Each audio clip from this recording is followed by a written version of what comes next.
안녕하십니까, 권모찬입니다. 오늘부터 직업상담사 2급 자격증을 취득하기 위해서 제가 줄여가지고 직상 2급이라고 합니다. 직상 2급 자격증 취득을 위해서 먼저 1회 시험 또는 여러가지 1년 동안 3번 있지만은 먼저 1차 필기시험을 합격하기 위해서 합격해야지만 2차 시험을 칠 수가 있거든요. 첫 번째 과목인 직업상담학부터 같이 이론 공부에 들어갈 겁니다. 이왕 시작한 거, 조금 놀던 거, 그죠? 예. 친구 만나고, 또는 밖에 나가서, 나름대로 공부에 조금 정이 없던 분들도 이 자격증을 딸 때까지는 좀 더 신경을 써서 꼭 좋은 결과 있기를 바라면서 1과목부터 내용에 들어가도록 하겠습니다. 자, 같이 보겠습니다. 먼저, 제1장 직업상담의 기초를 보겠습니다. 그리고요, 1장이죠? 기초고요. 1절 직업상담부터 같이 봅니다. 1번 용어의 정의입니다.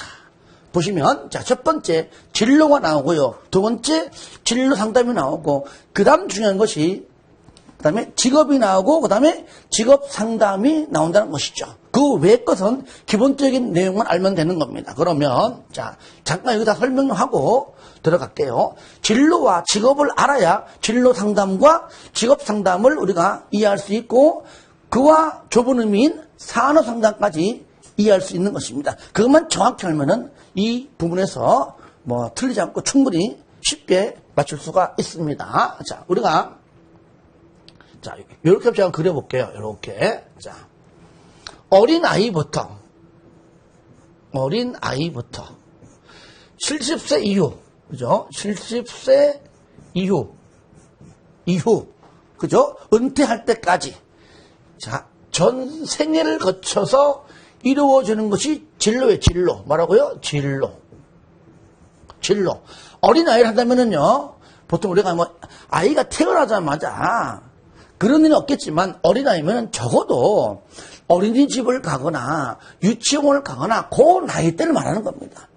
유치원을 보낼 것인가 말 것인가 자체부터 보낸다면 국공립 보낼 것인가 사립 보낼 것인가 전부 다 뭡니까? 진로예요. 그리고 초등학교 들어가가지고 분명히 초등학교하고 중학교까지는 의무교육이지만 당연히 보내야 됩니다. 그런데 뭐 사립초 보낼까 그냥 일반 초등학교 보낼까 이 자체가 모두가 뭐라고요? 진로입니다. 진로. 그 진로이고요. 그 진로에 관한 직업상담사가 하는 일이 진로상담이다. 그래서 전생애를 거쳐 이루어지는 것이 뭐라고요? 진로이고 진로상담이다. 아시겠죠? 진로인데 거기다가 상담사가 상담하게 되면은 그것이 진로상담이라 부른다. 이것은 일생, 전생애죠. 전생애를 거친 겁니다. 전생을 거치고 즉 일생 동안 이루어지는 것이 바로 진로상담이다. 두 번째 그러면 직업은 뭐냐? 직업을 내가 얻고자 하는 그 시점부터 어린 아이한테 너 일할래 공부할래 이런 말 안 하잖아요. 그러니까 어느 정도의 직업을 선택하고자 하는 그 나이대가 됐을 때 보통 우리가 일반적으로 고등학교 졸업 맞고 대학 갈까 취업할까 그죠? 대학 졸업하고 취업할까? 아니면은 대학원 들어갈까?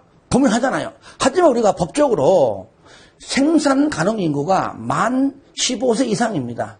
제가요, 그냥 15세 이상 그러면 그냥 만인 줄 알면 되는 겁니다. 아시겠죠? 그냥 15세 이상 해도, 만 15세 이상이구나.